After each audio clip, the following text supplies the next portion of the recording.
Welcome to Sunita's kitchen. అందరూ బాగున్నారా? ఈరోజు నేను చేయబోయే రెసిపీ కాజు పన్నీర్ హోమ్ మేడ్ రెసిపీ. చాలా టేస్టీగా నేను ఎలా చేస్తానో మీకు ఈ రెసిపీ ఈ వీడియోలో చూపిస్తాను. వీడియో ఎక్కడ స్కిప్ చేయకుండా చూడండి. Tasty home made food recipe. First అయితే నేను స్టవ్ మీద తపెలా వేసుకున్నాను. ఇందులో అయితే నెయ్యి వేసుకున్నాను. ఒక 2 స్పూన్లు నెయ్యి వేసుకున్నాను. దీనికి నేను ఒక కప్పుడైతే కాజు తీసుకున్నాను. ఇలాగా కాజు తీసుకున్నాను. కాజు అయితే కొంచెం ఫ్రై చేసుకుందామా. కొంచెం గోల్డెన్ కలర్ వచ్చినాక కాజు ఫ్రై చేసుకుందామా.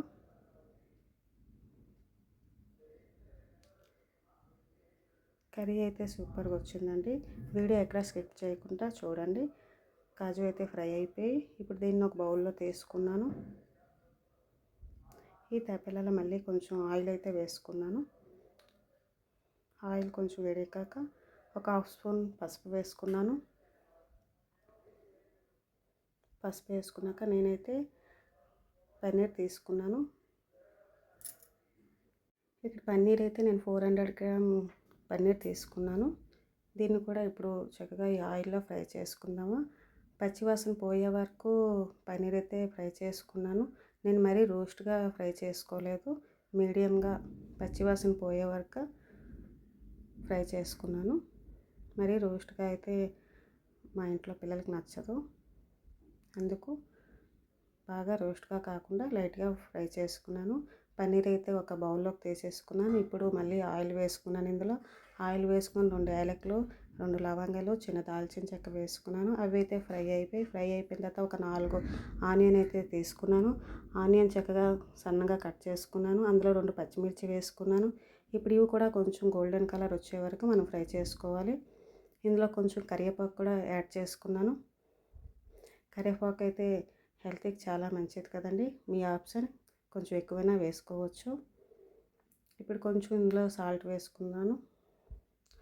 కొంచెం సాల్ట్ వేసుకొని చక్కగా ఆనియన్ అయితే ఫ్రై చేసుకోవాలి.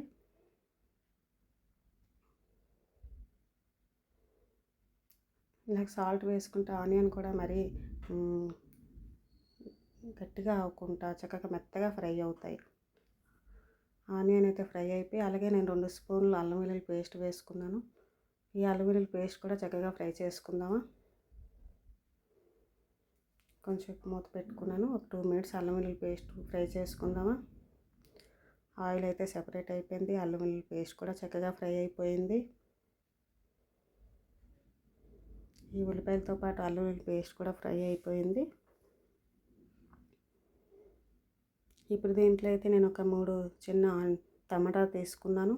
సన్నగా కట్ చేసుకున్నాను. టమాటాలు ఒక 3 తీసుకున్నాను. ఈ టమాటాలు కూడా ఇందులో వేసుకుందామా. వేసుకుని ఇవి కూడా చక్కగా ఫ్రై చేసేసుకుందామా. టమాటా కూడా ఈ అల్లం వెల్లుల్లి పేస్ట్తో పాటు ఫ్రై అయిపోవాలి. ఇది కూడా ఒక 2-3 మినిట్స్ చక్కగా ఆయిల్ సెపరేట్ అయిన వరకు కొంచెం వాటర్ అయితే వస్తే టమాటా వేయగానే మూత పెట్టుకుందామా. మూత పెట్టుకొని ఒక 2 మినిట్స్ తర్వాత తీద్దామా. ఇదిగోటండి చక్కగా ఫ్రై అవుతుంది. మళ్ళీ ఒక 2 మినిట్స్ అయితే మూత పెట్టుకున్నాను. కొంచెం ఫ్రై అవ్వాలి. ఇదిగోటండి ఫ్రై అవుతుంది. ఆయిల్ అయితే దిగింది. టమాటా ఆయిల్ కూడా దిగిపోయింది కొంచెం. ఇందులో అయితే నేను కర్రీకి సరిపోయినంత సాల్ట్ వేసుకున్నాను. అలాగే ఒక 2 స్పూన్లు కారం వేసుకున్నాను. కారం చూసుకొని వేసుకోండి. అలాగే ఒక 1/2 స్పూన్ పసుపు వేసుకున్నాను. ఒక 2 స్పూన్లు అయితే గరం మసాలా పొడి వేసుకున్నాను. ఇవన్నీ అయితే చక్కగా కలుపుకుందామా. ఇవి కూడా ఒక 2 మినిట్స్ ఇలాగా కొంచెం ఫ్రై చేసుకుందామా. కొంచెం వేగనిద్దాము. ఒక 2 మినిట్స్ ఇలాగా చక్కగా దగ్గరగా కలుపుకుందాం. దీంట్లో కూడా ఆయిల్ సెపరేట్ అయిపోతుంది. ఇది కూడా ఒక 2 మినిట్స్ వేగనిద్దామా.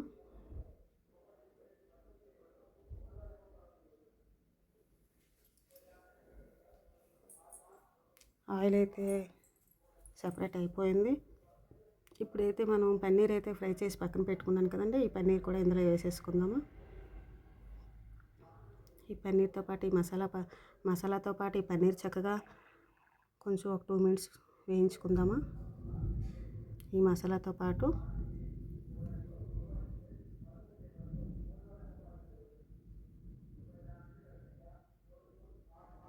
కొంచెం ఒక 2 మినిట్స్ అయితే మూత పెట్టుకుందామా. అలాగే మూత పెట్టుకొని వేయించుకుందామా.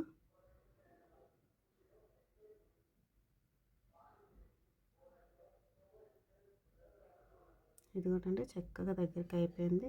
పన్నీర్ కూడా ఈ మసాలాతో పాటు వేగిపోయింది.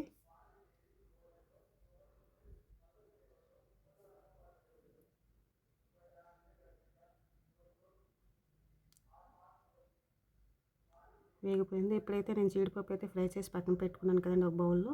ఈ జీడిపప్పు కూడా ఇందులో వేసేసుకుందామా. వేసేసుకొని మొత్తం ఈ చక్కగా కలిపేసుకుందామా. ఈ జీడిపప్పు కూడా దీంతో కలిపేసుకున్నాము. కర్రీ అయితే సూపర్గా వచ్చిందండి. కాజు పన్నీర్ హోమ్మేడ్ రెసిపీ. ఎక్కడ స్కిప్ చేయకండి, వీడియో స్కిప్ చేయకుండా చూడండి, ట్రై చేయండి. చాలా సింపుల్గా, చాలా టేస్టీగా, సూపర్గా అయితే ఉంది కర్రీ. ఇవి చక్కగా ఏగిపోయి ఇప్పుడు నేను ఒక గ్లాస్తో వాటర్ వేసుకున్నాను. వాటర్ వేసుకున్నాక కొంచెం అయితే పన్నీర్ ఉడకాలి కదండి, అందుకు వాటర్ వేసుకున్నాను. పన్నీర్ అయితే కొంచెం ఉడకాలి. ఉడికి కర్రీ అయితే దగ్గరికి అవ్వాలి.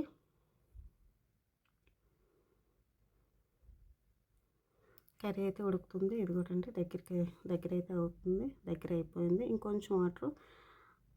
కర్రీలో అయితే మరీ బాగా డ్రై చేసుకోకండి, ఎందుకంటే పన్నీరు మనకి వాటర్ పీల్చుకుంటుంది కాబట్టి. మరీ థిక్గా చేయకుండా, మరీ పలుచగా కాకుండా మీడియంలో ఉంచుకుందామా. కర్రీ అయితే దగ్గరికి అయిపోయిందండి. ఇప్పుడు కొంచెం కొత్తిమీర యాడ్ చేసుకున్నాను. టేస్టీ హోమ్మేడ్ రెసిపీ కాజు పన్నీర్ అయితే రెడీ అయిపోయింది. సూపర్గా వచ్చిందండి కర్రీ. వీడియో ఎక్కడ స్కిప్ చేయకుండా చూడండి. మీకు కానీ ఈ వీడియో నచ్చితే లైక్ చేయండి, షేర్ చేయండి. కొత్త వాళ్ళు అయితే సబ్స్క్రైబ్ చేసుకోండి. Thank you.